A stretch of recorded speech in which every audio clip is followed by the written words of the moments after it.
इस समय देखिए हम उत्तर प्रदेश मैनपुरी डिस्ट्रिक्ट और मैनपुरी डिस्ट्रिक्ट के कुराली विकास खंड और यहाँ पर जो है एक नौरंगपुर खेतीपुरा, ये जो आप सामने देख रहे हैं ये है गांव नौरंगपुर खेतीपुरा जो इस कैलाश आश्रम से जुड़ा हुआ है और इसमें लगभग सभी जाति के लोग रह रहे हैं। और सबसे पहले हम आपको मंदिर दिखाते हैं और मंदिर के साथ साथ यहाँ क्या ख़ास बात है, यहाँ के स्वामी जी श्री व्यास जी महाराज, उनसे आपकी बात करवाते हैं। ये सबसे पहले ये जो है ये देख रहे हैं, ये मेन गेट है यहाँ पर जो है, और यहीं से हम चलते हैं फिर बाकी है आपको दिखाएंगे पूरा ये कैलाश आश्रम का यह लोग जो भी है आप देख रहे हैं। सबसे पहले हम यहाँ चलेंगे और दिखाएंगे आपको, और मिलने जा रहे हैं हम यहाँ के स्वामी जी व्यास जी महाराज से।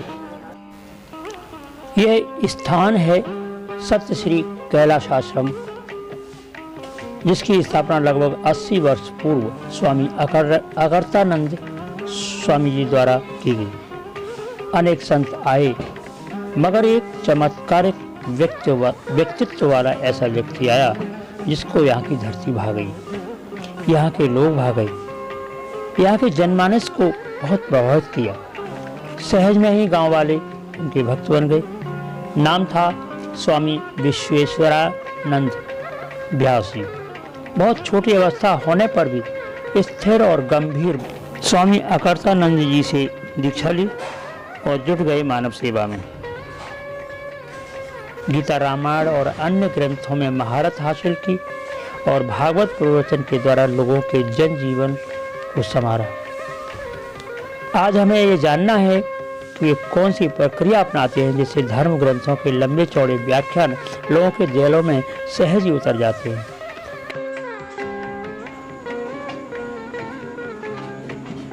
कहते हैं यहाँ की जगह पहले कालीबाग के नाम से प्रसिद्ध थी।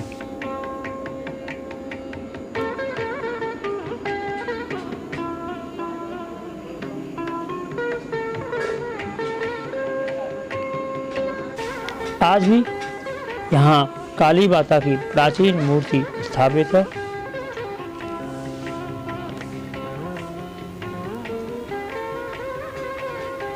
ये देखिए, ये काली माँ की मूर्ति जो बहुत ही प्राचीन है, आज भी इसकी पूजा होती है। आश्रम के वातावरण को सुंदर बनाने के लिए, सजाने के लिए स्वामी व्यास जी महाराज ने अथक प्रयास किया। यहाँ के लोगों की सेवाएं ली और स्वयं भी अथक प्रयास किया, अथक परिश्रम किया। ये आज जो मंदिर जर्जर अवस्था में है उसका कारण सिर्फ यही है कि बदलते परिवेश और धन की कमी।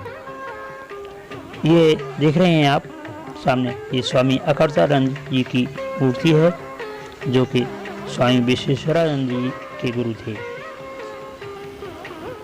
स्वामी विश्वेश्वरानंद जो कि बहुत ही शांत स्वभाव के व्यक्ति हैं, संत हैं। हरिद्वार में भी इन्होंने बहुत सुंदर आश्रम का निर्माण किया। यहाँ पर भी वृद्धावस्था के चलते हुए आश्रम को सजाने संवारने में प्रयासरत रहते हैं। स्वयं आश्रम की देखरेख करना, लोगों से सहायता लेकर सजाना संवारना आज भी स्वामी जी का शौक है, रुचि है।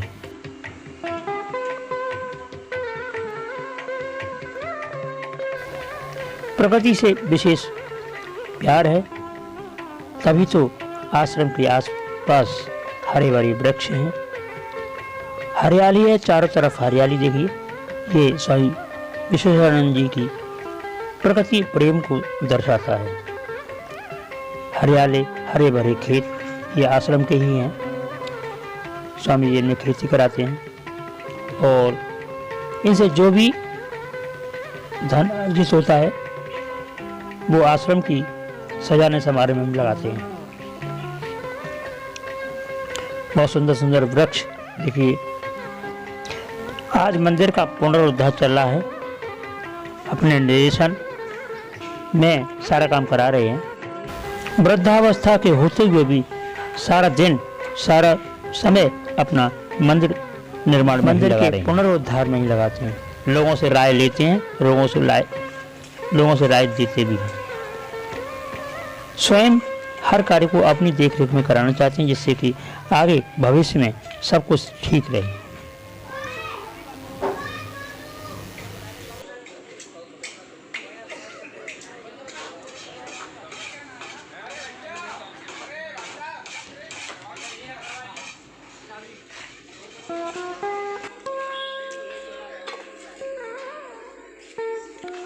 यही हैं स्वामी विश्वेश्वरानंद जी, अद्भुत प्रतिभा की धनी, शांत चित्त, गंभीर मन वाले, मृदभाषी, हसमुख स्वभाव वाले स्वामी विश्वेश्वरानंद। भगवान और भागवत से विशेष प्यार करने वाले, भागवत के प्रवचन, भागवत के लंबे चौड़े भाषण इनकी सहज भाषा में ग्रहण किए जा सकते हैं।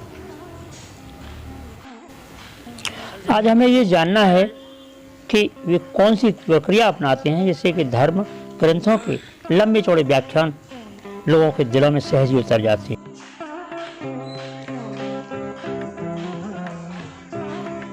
आपका शुभ नाम क्या है? अनोखलाल। ये कैलाश आश्रम में लगभग आप कब से आ रहे हैं? यही 3-4 साल है। 3-4 साल रात जी। वैसे आप कहाँ के रहने वाले हैं? नौरंगपुर के। नौरंगपुर की। कितना पुराना मंदिर है लगभग?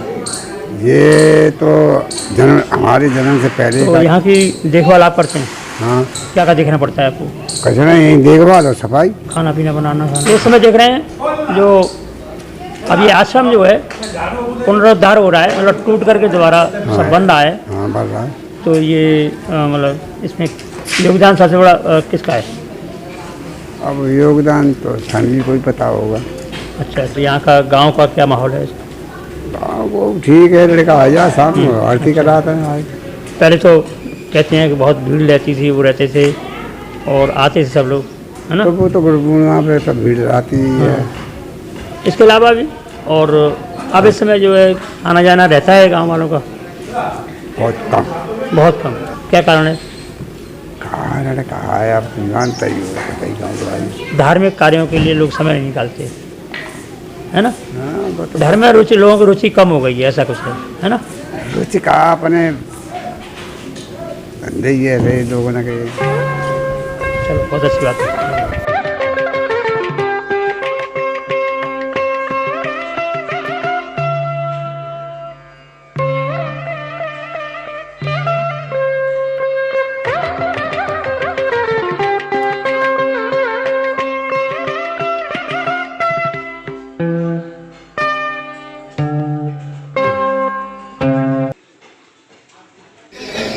स्वामी नमो नारायण। नमो नारायण। सबसे पहले मैं जानना चाहूँगा कि आप यहाँ पर ये मैनपुरी ज़िले के जो कुरावली विकासखंड है उसमें आपका ये आश्रम है। आज हम यहाँ पे आए हुए हैं, कैलाश आश्रम। इसका नाम कैलाश आश्रम है? सत्य कैलाश आश्रम। सत्य कैलाश आश्रम। तो ये कैलाश आश्रम ये लगभग बने कितने साल हो गए होंगे? लगभग 80 वर्ष हो गए। यहाँ पे सबसे पहले आपके गुरुजी, आपके गुरुदेव रहे होंगे? हाँ, रहते ही थे स्वामी, पता ही। उनका परिचय बताइए, क्या नाम था? स्वामी करतानंद जी महाराज। उनकी कुछ विशेषता बताइए। स्वामी अच्छे एक धार्मिक संत थे, बहुत अच्छे उच्च श्रेणी के साधक, साधना में बहुत बड़ी उनकी पवित्रता थी। कितना भी कुछ अवतार चढ़ाव आए, उनके अंदर क्रोध का कोई आवेश नहीं था, बहुत शांत। उनके चरित्र जो है आपको कैसे आकर्षित किया, क्यों किया? हाँ, उनकी शांति वातावरण के कारण बहुत प्यार से बोलते थे। आपके जीवन काल में उनका महत्व चाहिए? हाँ, जीवन काल में भी उनकी कोई जो मैं बता रहा हूँ इस तरह की स्थिति देखी, उन्हें जीवन में कभी चढ़ा उतार नहीं था। कितना भी विपरीत भावनाएं आ जाएं तो उस पर क्रोध नहीं करते थे, न ज़्यादा दुखित परेशान होते, हंसते हंसते सहन करना उन्हें। शांतप्रिय व्यक्ति थे। अच्छा, कहते हैं कि भक्ति और ज्ञान को और दर्शन को और जीवन साधना को उन्होंने बहुत ही निकट रूप में देखा था। हाँ सुना है कि माँ काली की उन पर असीम कृपा थी, ऐसा कुछ है? हाँ, हो सकता है अवश्य। उस साधक के साथ साथ सिद्ध पुरुषों में भी उनका। जी। काली देवी का जो मंदिर का मेला लगता है, तो शायद इसी कारण से आप और कुछ है? नहीं, पहले इस बाग का नाम काली बाग था। अच्छा, काली बाग। हाँ, और काली देवी का स्थान भी था यहाँ। जी। आज भी वो जगह है। बहुत जगह आप भ्रमण किया आपने, खासकर प्रवचन के लिए, धर्म प्रवचन के लिए। आपने हरिद्वार में भी आश्रम स्थापित किया है। हाँ, हरिद्वार भी। हरिद्वार आपको क्यों अच्छा लगा? हरिद्वार एक तपोभूमि है, वहाँ भी सिद्ध पुरुष पहले से तपस्या करते थे, उनकी तपस्थली है। गंगा माँ सामने इकट्ठे हैं बिल्कुल नज़दीक। और 7 पुरियों में से एक नाम हरिद्वार का भी है। अयोध्या, मथुरा, माया, काशी, कांची, अवंतिका, पुरी, द्वारावती चैव, सप्तैता मोक्षदायिका। ये 7 पुरियों में से एक पुरी मानी जाती है। उसी तरह से हरिद्वार को आज नहीं, पहले मायापुर के नाम से कहते थे। आज उसका हरिद्वार भगवान शिव की ससुराल कह दो तो कोई बुराई नहीं। महाराज दक्ष, उनकी पुत्री सती, जो शंकर की प्रिया थी, वो कनखल है हरिद्वार में क्षेत्र, वहाँ की थी। आज भी दक्ष मंदिर बना हुआ है, पूजा होती है। सती के नहाने का कुंड भी आज दिखाई देते हैं। सब ठीक है। तो आपका आश्रम वहीं है? हाँ, वहाँ भी है छोटा आश्रम। कहाँ पे, किस जगह? सप्त सरोवर भारत माता मंदिर के पीछे भागीरथी नगर में। जीवन, दर्शन, ज्ञान, भक्ति, खासकर गीता का कर्मयोग और भक्ति योग आपने बहुत समझा है, और अपने प्रवचन में भी इसका बहुत वो करते हैं, प्रचार प्रसार, और जो भी समझाते हैं लोगों को। तो आज के समय में, आज की जो परिवेश है, इस परिवेश में धर्म का जो ह्रास हो रहा है, क्या कारण है? कारण तो प्रत्यक्ष ही है, दिखाई देता है कि जो आधुनिक शिक्षा प्रणाली गलत है। जैसी शिक्षा होगी वैसा ही बच्चों पर असर पड़ता है। खान पान, रहन सहन, सब कुछ। संसर्ग जा दोष गुणा भवंती, संग का दोष है। संग के कारण मनुष्य में गुण उत्पन्न होते हैं, संग के कारण दोष उत्पन्न हो जाते हैं। तो शुरुआत से खान पान, रहन सहन सब कुछ विपरीत हो गया है। सामाजिक परिवेश में जैसे घर वातावरण है, घर का वातावरण बच्चे को बनाने में, संभालने में, इसका योगदान? हाँ, बढ़ सकता है। घर परिवार से बच्चे में ज़्यादा माँ का प्रभाव बहुत पड़ता है, पिता का प्रभाव पड़ता है। पिता अगर शराबी है, लड़के से कहीं शराब मत पियो तो मान जाएगा वो। बोले स्वयं जो शराब पीता है तो उसकी संतान खुद ही देखा देखी करने है। मैंने देखा यहीं एक लड़का छोटा सा 10 वर्ष का, वो 4th क्लास में पढ़ता। एक दिन आया आरती करने के लिए। आरती करने के बाद में चला तो कुल्ला करके आया। मैंने क्यों गया? कि बोले मैं कुल्ला करने गया। मैंने कुल्ला क्यों किया? कि मैं तम्बाकू खा रहा था। मैं कितने दिन से खाता है? कि हो गए 2, 4, 6, 8 दिन। तो मैंने कहा अच्छा ये बता खाता क्यों है? कि शौक में। मैंने अच्छी लगती है कि नहीं, तो फिर क्यों खाता है? तो हमने छोड़ इसे। तो कुछ चीज़ खा, मुँह में रख के थूके, फायदा क्या? अरे कुछ ऐसी चीज़ खा पेट में भी हला हो, कोई फल खा। अरे तू एक बिस्कुटी पार्ले की खा ले 5 रुपए की, तो तेरा भला हो जाए। 5 रुपए की तम्बाकू मुँह में रखा थूक देता है, क्या फ़ायदा होगा? तो उस लड़के ने दूसरे दिन आकर कहा कि मैंने आज तम्बाकू नहीं खाई, 5 रुपए तम्बाकू में खर्च करता, तो मैंने आज पार्ले का पैकेट ही आपके कहने से लिया और मैं भोजन करने नहीं आया। खूब नाश्ता हुआ, पानी पी लिया, मस्त रहे। ये संग का दोष है। यही है, यही बातों में कहते हैं। यही तो मैंने आपसे, अभी मेरी धारणा यही थी कि आपकी बातों में वो जादू है कि जो लोग नहीं माने उस चीज़ को भी मानते हैं। मनुष्य का धर्म ही आचार आचरण कह लो। आचार विचार जिसके अच्छे हैं तो उसने धर्म को राष्ट्रीय समझ लिया। गुरु शिष्य परंपरा में आज क्या देखते हैं आज के समय परिवेश में? हाँ, पहले संत आते थे वो वैराग्य लेकर प्रकट होते थे, साधु लाइन में आते थे। अब आजकल के नए युग में वो देखते हैं ये साधु तो बहुत मौज कर रहे हैं, यही आनंद हमें प्राप्त होगा। तो ये आनंद लेने के लिए यहाँ खूब है, लोग मत्था टेक रहे हैं संतों को, खूब दक्षिणा मिल रही है, ऐसी चीज़ देख करके ऐसे ही हमारा हो जाएगा। तो वो लोग, ये तो आचार विचार के ही ऊपर होता है। गीता का कर्म योग, इस पर थोड़ा सा बात करेंगे। आज के परिवेश में क्या शिक्षा देता है? गीता का कर्म योग तो ये है, सबसे बढ़िया बात, क्षमा हार विहारस्या क्षमा चेष्टा कर्मसु समा स्वप्न बोधस्य योगो भवति दुःखः। ये योग मनुष्य के अंदर आ जाए, कर्म योग, तो सारे दुखों का नाश कर देगा। समान रूप से न ज़्यादा खाने वाले कोई सुख प्राप्त होता है, न कम खाने वाले को।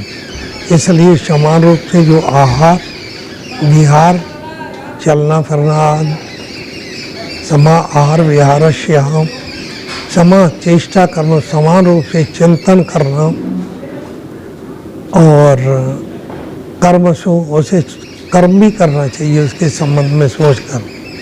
क्षमा स्वप्न बोधस्य, समान रूप से सोए, रात भर जगे रहे, इससे भी सुख नहीं होता। रात दिन में भजन में मन नहीं लगेगा। और अगर जागता रहे तमाम रात तो भी नहीं ठीक है, और तमाम रात सोए तो भी ठीक नहीं। सोने का क्रम बताया है, जगने का क्रम बताया। मनुष्य को 6 घंटे, साधक के लिए 5 घंटे या 6 घंटे, वृद्ध को आध घंटे, 8 घंटे, बालक के लिए 8 घंटे बताएं, और बच्चे का कोई क्रम नहीं, वही हो जाता है, अलग अलग बताएं। तो ये योगो भत दुःखः, अगर जीवन में भोजन खाने का कौन सात्विकी भोजन है, कौन सा तामसी भोजन है, उसे छोड़कर सात्विकी आहार करें, और वो भी उसके चक्कर में ज़्यादा नहीं, समान रूप से खाए, हजम जठराग्नि सहज में कर सके उतना। और अगर उससे ज़्यादा खाकर परेशानी हो, दवाई लेनी पड़ जाए तो ठीक नहीं है। तो इसलिए अधिक ये भी नहीं कि दिन में नींद सताए, रात भर जागते रहे, तो ये भी नहीं। लेकिन कभी परिस्थिति बस ऐसा हो जाता है तो बात अलग है। आपदकाला मर्यादा नास्ति, कभी कभी विपत्ति काल में, कोई कार्य काल में ऐसा हो जाता है तो कोई बात नहीं, ये अनुभव करना चाहिए उसमें भी कि हमने ये आज रात की रात हम पूरी रात जगे तो ये सामने समस्या बनी। महाभारत काल में थोड़ा सा प्रसंग और अपनाएं कि धर्म और कर्म का युग जो है, भगवान कृष्ण ने जो थोड़ा सा 1-2 शब्दों में। हाँ, तो महाभारत भी हमको जीने की कला सिखाता है। उनमें 2 दल हैं, एक कौरव दूसरा पांडव। पांडव एक धर्म क्षेत्र में सब कुछ जानते हुए भी कोई आपत्ति आ रही है उसे सहन कर रहे हैं, उन पर अत्याचार किया जा रहा है सहन कर रहे हैं, जानते हुए भी, समर्थ होते हुए भी बल का प्रयोग न करके उनको खूब छूट दे रहे हैं, जो मन में आए सो कर पाओ। लेकिन जब किसी तरह से आतताई पुरुष नहीं मानता तो बस वहाँ धर्म का पक्ष पर सवाल हो जाता है। और धर्म भगवान ने महाभारत में तो टेर कर एक श्लोक किया, धर्म ये हतो हन्ति धर्मो रक्षत रक्षता।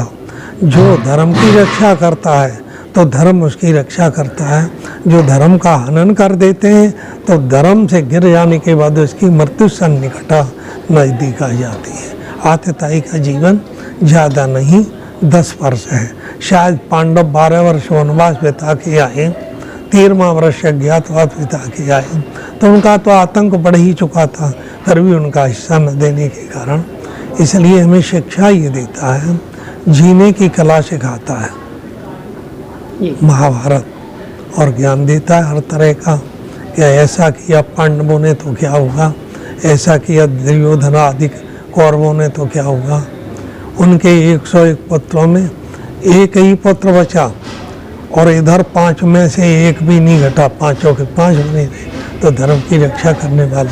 और फिर यथा धर्मो तथा कृष्ण, यथो कृष्ण तथो जय।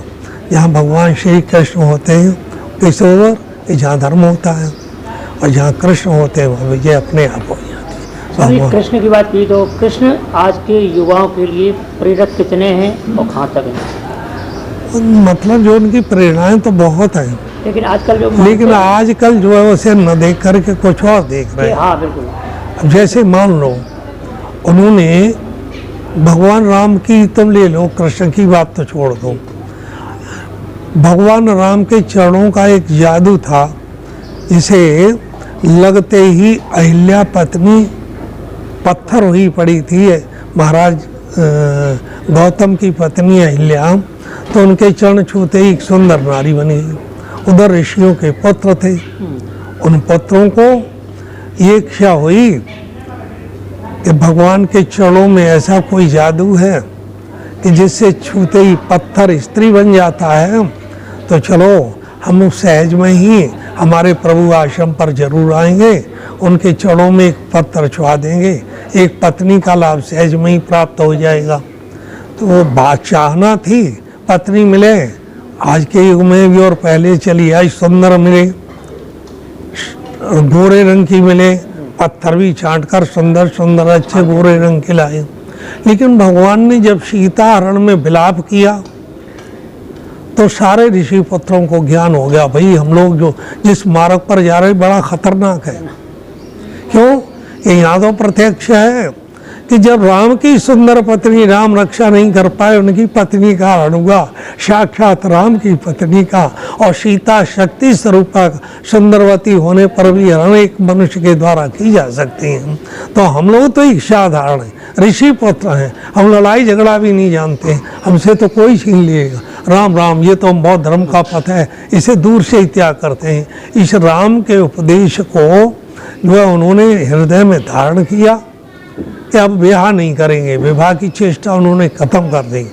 ठीक है, इसी तरह से कृष्ण का 16,000 बोले, मैंने 16,000 से प्रीत की, लेकिन छोड़ा तो 16,000 को भी त्याग कर मैं सुखी हूँ। आदमी एक के पीछे रोता फिरता है।